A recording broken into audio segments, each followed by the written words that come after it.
एक बार फिर से बहुत बहुत स्वागत है आपका मेरे चैनल कन्वेंशनल साइंस में। प्रीवियस जो हमने वीडियोस बनाई थी उसमें हमने NMR spectra of various compounds के एग्जांपल्स देखे थे। बहुत सारे कंपाउंड्स की हमने एनएमआर स्पेक्ट्रा डिस्कस करी थी।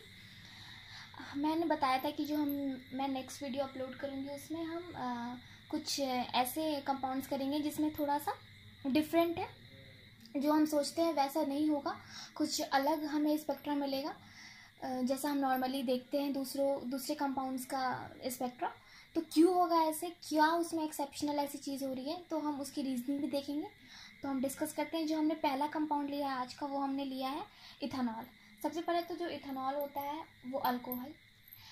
तो ये जो अल्कोहल, चाहे आप उसको एज अ बेवरेज यूज़ करें या फिर हम जब उसको इंडस्ट्रियली यूज़ करते हैं, एज अ डिसइंफेक्टेंट यूज़ करते हैं, तो वो प्योर नहीं होता है। उसके बॉटल पर लिखा रहता है 99%, 95%, 90%, क्योंकि प्योर नहीं होता है। तो क्योंकि उसमें जितना परसेंटेज होगा, तो जैसे कि 90% यानी कि उसमें 10% वाटर मिला हुआ है, 95% है मतलब 5% वाटर मिला हुआ है, मतलब प्योर नहीं हुआ वो। तो चूँकि उसमें वाटर मिला रहता है, तो इसकी वजह से क्या होता है, थोड़ा सा उसके स्पेक्ट्रम में डिफरेंस आ जाता है। क्या आ जाता है, तो आप देखते हो इसका जो आप देख रहे हो कि यहाँ पे 3 प्रोटॉन्स हैं, 3 अलग अलग ग्रुप से। सबसे पहले जो मिथाइल ग्रुप है उसके पास 3 प्रोटॉन्स हैं। ये तीनों आपस में इक्विवेलेंट है, तो तीनों मिलके एक सिग्नल देंगे। जो दूसरा है मिथाइलाइन ग्रुप, वो 2 है और वो दोनों आपस में इक्विवेलेंट है, तो वो दोनों मिलके एक प्रोटॉन देंगे। और जो हाइड्रोक्सी है उसके पास एक प्रोटॉन है, तो वो एक सिग्नल देगा। मतलब हमें टोटल 3 सिग्नल्स मिले हैं। तो जब हम स्पेक्टर बनाते हैं तो पहले तो स्प्लिटिंग नहीं करते, पहले तो हम सिंपल बनाते हैं कि कितने हमें पिक्स मिल रहे हैं। सबसे पहले तो टीएमएस का, उसके बाद से हमें CH3 के लिए 3 प्रोटॉन से आपस में इक्विवेलेंट है। उसके बाद से CH2 के लिए एक पिक बनाएंगे और फिर OH के लिए एक पिक बनाएंगे। अब देखते हैं स्प्लिटिंग। सबसे पहले CH3 से लेते हैं। CH3 का देख रहे हैं यहाँ पे 3 पार्ट्स में सिर्फ पिक्स डिवाइड हुई। क्यों हुई है, क्योंकि इसके एडजेसेंट जो प्रोटॉन है उसके पास 2 प्रोटॉन से है, एडजेसेंट जो कार्बन है उसके पास 2 प्रोटॉन से है, तो 3 पॉसिबिलिटीज बनती है। इसकी वजह से उसमें 3 स्प्लिटिंग हुई है। CH2 में अब देखते हैं कि इसके एडजेसेंट तो ये भी है, इसके एडजेसेंट तो ये भी है, तो उस हिसाब से तो 4 प्रोटॉन्स होने चाहिए, है ना। और 4 जब प्रोटॉन्स रहेंगे तो पॉसिबिलिटीज और बढ़ जाएंगी, तो यानी उसमें तो एकदम मल्टीप्लेट होना चाहिए। 4 से भी बढ़ जाएगी, 4 से बढ़ जाती है तो जैसे कि हम एक अगर पिक है तो सिंगलेट बोलते हैं, 2 है तो डबलेट है, 3 है तो ट्रिपलेट है, 4 है तो क्वाड्रेट है। लेकिन 4 से ज़्यादा अगर सब डिवीज़न हो रहा है पिक्स का, तो हम उसको मल्टीप्लेट में डायरेक्ट उसको मल्टीप्लेट बोल देते हैं। तो चूंकि यहाँ पे 4 प्रोटॉन्स है तो उसमें मल्टीप्लेट बनना चाहिए, पर यहाँ पे तो 4 ही हमें दिख रहे हैं। तो ऐसा क्यों, क्योंकि इसको लिया नहीं है उन्होंने सिर्फ इसे कंसिडर किया है, इस प्रोटॉन्स को कंसिडर किया है, इसका कोई इफेक्ट नहीं पड़ रहा है इसके स्पेक्ट्रम पे। क्योंकि यहाँ पे 3 है तो 4 पॉसिबिलिटीज़ होंगी, तो आप 4 में देख रहे हो। और इसकी जो है, इसके एडजेसेंट ये कार्बन है, तो उस हिसाब से 2 प्रोटॉन्स है यहाँ पे, या इसका मतलब कि 3 पॉसिबिलिटीज़ होंगी, तो ये ट्रिपलेट में होना चाहिए, बट ये तो सिंगलेट है। तो इसका मतलब कि ये वाला जो प्रोटॉन्स है इस पे इफेक्ट नहीं डाल रहा है, मतलब ये हाइड्रोक्सी मिथाइलाइन ग्रुप के प्रोटॉन्स पे नहीं डाल रहे हैं, और मिथाइलाइन ग्रुप के प्रोटॉन्स हाइड्रोक्सी प्रोटॉन पे कोई इफेक्ट नहीं डाल रहे हैं। अब ऐसा क्यों हो रहा है, तो सबसे पहले तो ये प्योर नहीं है, क्योंकि इसमें वाटर है। तो इसलिए क्या होता है कि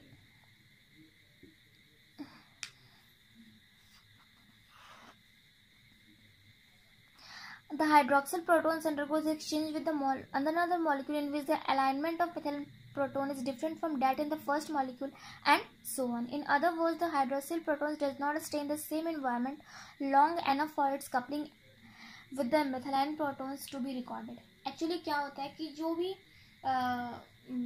जो हाइड्रोक्सिल प्रोटॉन्स है वो क्या कहता है कि जो दूसरे प्रोटॉन होते हैं, मतलब जो दूसरे मॉलिक्यूल हैं इथेनॉल के, वो उनके साथ मिलकर उसके जो हाइड्रोक्सिल प्रोटॉन होता है उसके साथ एक्सचेंज करता रहता है। मतलब पहले ये पहला मॉलिक्यूल है, दूसरा मॉलिक्यूल है इथेनॉल का, इस दोनों के जो हाइड्रोक्सिल प्रोटॉन से आपस में एक्सचेंज कर लेते हैं। फिर ये दूसरे से मिला, फिर ये उससे एक्सचेंज कर लेता है। मतलब ये जो भी प्रोटॉन है वो एक मॉलिक्यूल पर टिकता नहीं है ज़्यादा देर तक, जो हाइड्रोक्सिल प्रोटॉन है, जिसकी वजह से उसका क्या इफेक्ट पड़ रहा है मिथाइलाइन प्रोटॉन पे ये रिकॉर्ड नहीं हो पाता है। तो हम उसको नेग्लिजिबल मान लेते हैं कि हाँ इसका कोई इफेक्ट नहीं पड़ा। तो ये केस आप समझ रहे हो, ये समझ में आ गया आपको। फिर ये इसके बाद से दूसरा एक एग्जांपल है CH3 CHO का। यहाँ पे भी आप देख रहे हो कि 2 तरह के आपको सिग्नल मिल रहे हैं।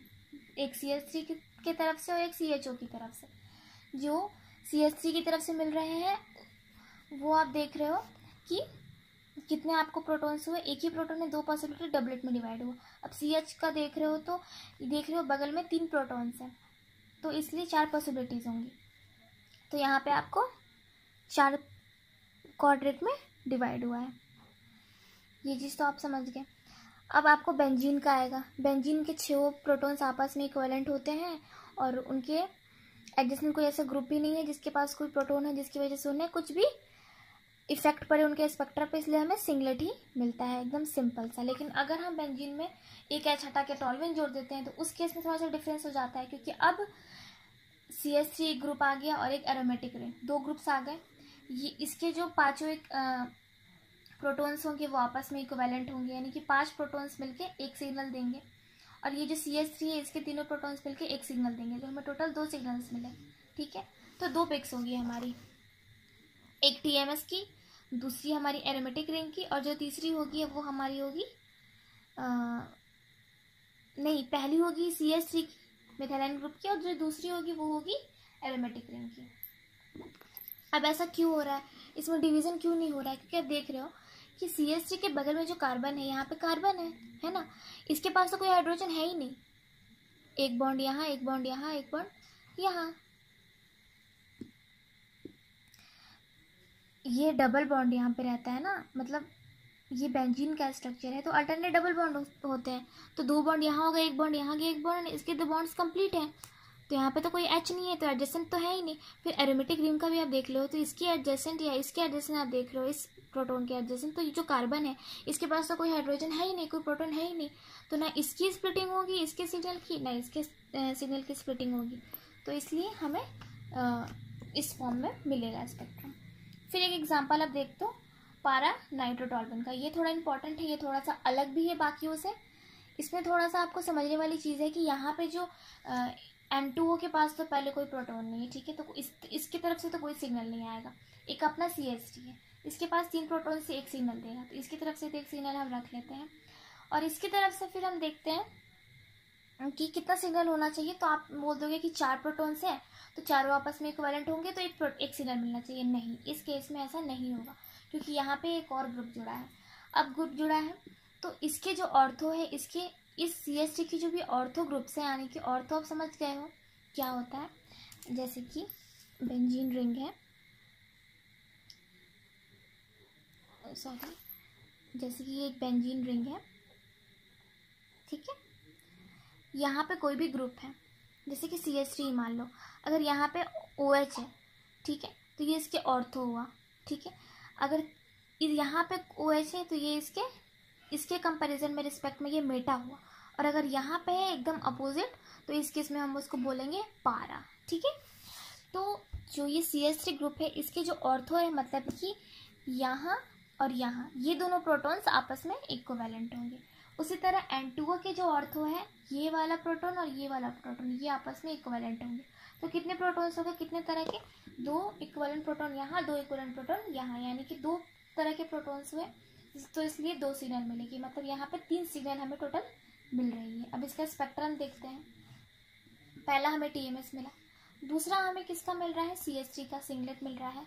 यहाँ पे स्प्लिटिंग नहीं हो रही है, क्यों नहीं हो रही है, क्योंकि इसके एडजेसेंट जो कार्बन है उसके पास कोई हाइड्रोजन नहीं है, जिसकी वजह से CH3 की स्प्लिटिंग नहीं हो रही है। अब हम ये ऑर्थो वालों का देखते हैं।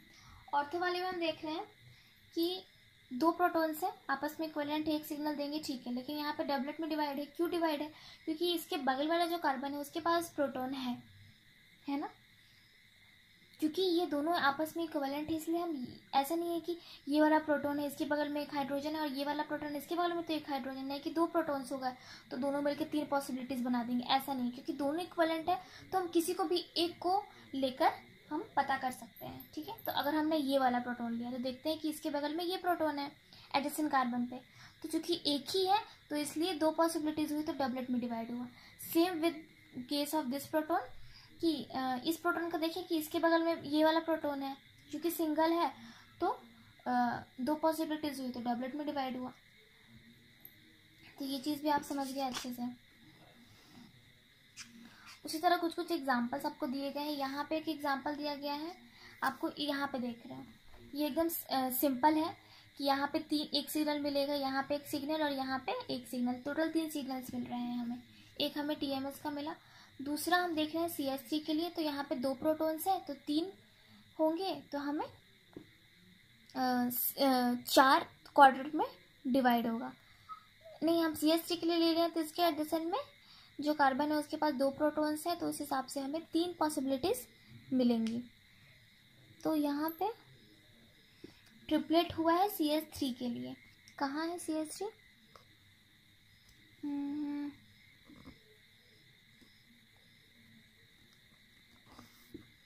ये है, ये ट्रिपलेट हुआ है CH3 का, 1 2 3, ठीक है।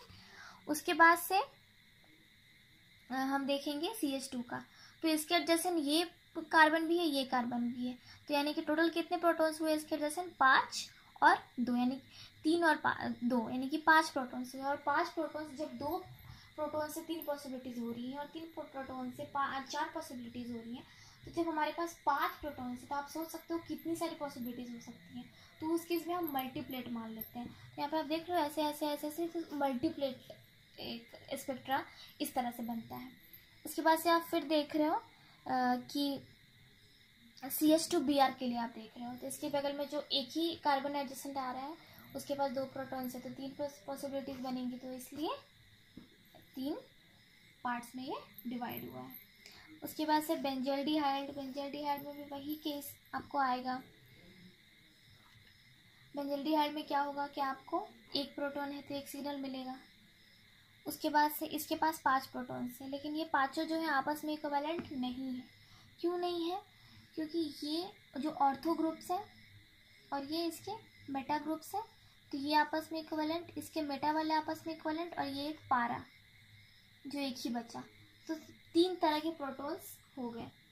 CHO के जो पारा वाले प्रोटॉन्स हैं, ऑर्थो वाले प्रोटॉन्स हैं, CHO के जो मेटा वाले प्रोटॉन्स हैं, और CHO के जो पारा वाला प्रोटॉन है, तो हमें 3 तरह के प्रोटॉन्स मिले। और फिर यहाँ पे CHO के पास एक ऑलरेडी प्रोटॉन मौजूद है, तो हमें टोटल 4 सिग्नल मिलेंगे। जिसकी स्पेक्ट्रा है वो देखो कैसी बनाई गई है, BCD के लिए ये बनाई गई है, BCD, एक सेकेंड, यहाँ पे इसकी रीजनिंग दी गई है कि इस तरह का स्ट्रक्चर क्यों बनाया गया है। तो हम देखते हैं एक्सप्लेनेशन क्या है कि the 5 aromatic protons give a complex multiplet at 7.38.2। The 5 aromatic protons are not equivalent, बता चुकी हूँ। The 2 ortho, meta, para, different kind, ठीक है। Its de-shielding effect is experienced by ortho, meta and para protons to be different extent, and therefore they show different chemical shifting. Due to long range coupling, the signal appears as complicated multiplet which cannot be interpreted in a single way. The signals obtained can be represented as under. एक तो इसका singlet हमें मिलेगा CHO के proton का, ठीक है। तो जो हमें सिंगलेट मिला है किसका? एल्डिहाइडिक प्रोटॉन का, वहाँ पे यहाँ पे दिखाई दिया है, ठीक है। अब हम इसका देख रहे हैं केस एरोमेटिक वाले का, तो यहाँ पे 3 तरह के प्रोटॉन्स है, तो तीनों की अलग अलग शिफ्टिंग हो रही है और फिर तीनों की अलग अलग स्प्लिटिंग भी होगी, तो उस केस में बहुत ज़्यादा कॉम्प्लेक्स बन जाएगा। तो हम उसको इस तरह से दर्शा देते हैं कि इस तरह से कि बहुत कॉम्प्लेक्सिटी हुई है। इसका कोई एक्सप्लेनेशन नहीं है कि इसका ये ग्राफ इस तरह से क्यों बना। ये बिल्कुल याद करने वाला, आप सब समझ जाओ कि कॉम्प्लेक्स मल्टीप्लेट बनता है इन केस ऑफ बेंजल्डिहाइड, ठीक है। CHO के लिए सिंगलेट बनता है और बाकी के लिए बाकी जो एरोमेटिक है उनके लिए कॉम्प्लेक्स मल्टीप्लेट बनता है। एसिटिफोनोन के केस में भी सेम होगा, आपको एक CH3 के लिए सिंगलेट बनेगा और बाकी जो ये हैं वो बिल्कुल जो हमने अभी जस्ट एग्जाम्पल पढ़ा कि ऑर्थो ऑर्थो आपस में इक्विवेलेंट, ये आपस में इक्विवेलेंट और ये आपस में, तो फिर 3 तरह के प्रोटॉन्स और ये 4 सिग्नल मिलना चाहिए था, लेकिन हमें ग्राफ कुछ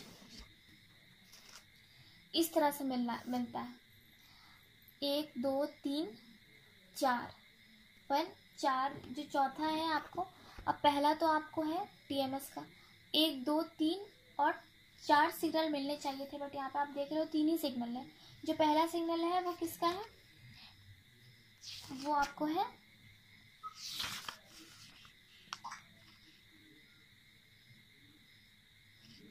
नहीं सॉरी, ये हमने दूसरा एग्जांपल देख लिया। हम एसिटोफेनॉन में भी सेम वही केस होगा जो हमने ऊपर वाले केस में हुआ था। उसकी जो स्पेक्ट्रम होगी वो भी बिल्कुल सेम टू सेम ऐसी होगी। एक सिंगलेट बनेगा हमारे CH3 के लिए, और जो बाकी एरोमेटिक वाले प्रोटॉन्स हैं उनके लिए ये कॉम्प्लेक्स मल्टीप्लेट बनेगा। जो हमने एग्जाम्पल अभी देख लिए थे वो था पारा एनिसिडीन का, जिसमें एक NH2 ग्रुप होता है और एक तरफ मिथॉक्सी ग्रुप होता है, ठीक है। तो इस केस में हमें यहाँ पे 3 प्रोटॉन्स आपस में इक्विवेलेंट, तो एक सिग्नल मिलेगा, और यहाँ पे 2 प्रोटॉन्स हैं तो एक सिग्नल मिलेगा, यानी कि टोटल 2 सिग्नल मिलने चाहिए। और यहाँ के जो प्रोटॉन्स हैं तो यहाँ वाले प्रोटॉन्स फिर आपस में इक्विवेलेंट और यहाँ वाले प्रोटॉन्स आपस में इक्विवेलेंट। पर इस केस में ये नहीं होता। इस केस में क्या होता है कि पहले तो जो हमारा NH2 है वो एक सिंगलेट देगा, इसके एडजेसेंट जो कार्बन है उसके पास एक भी प्रोटॉन नहीं है। उसी तरह इस ग्रुप के एडजेसेंट जो कार्बन है उसके पास एक भी प्रोटॉन नहीं है, तो इसलिए कोई स्प्लिटिंग नहीं होगी। NH2 और मिथॉक्सी ग्रुप के लिए जो भी हमारा पिक बनेगा वो सिंगलेट बनेगा, यानी कि ये आपको NH2 के लिए हो गया, ये आपको OCH3 के लिए हो गया। अब ये देख रहे हैं हम कि जितने भी ये हैं प्रोटॉन्स हैं, तो आप ये नहीं कि इसके जो अर्थ हो वो आपस में इक्विवेलेंट और इसके अर्थ हो आपस में इक्विवेलेंट। इस केस में ऐसा नहीं होगा। यहाँ पे क्या बोल रहा है, unlike in case of benzaldehyde and acetophenone, the 4 protons of benzene ring are not much different from one another. They give a signal of asymmetric pattern at 6.15 to 6.8।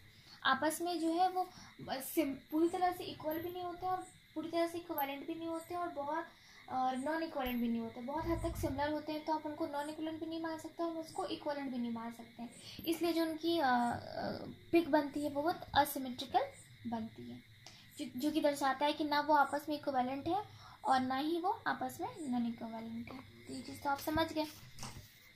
तो ये थी हमारी आज की वीडियो। अगर आपको इससे कुछ भी डाउट है तो आप कमेंट बॉक्स में पूछ सकते हो।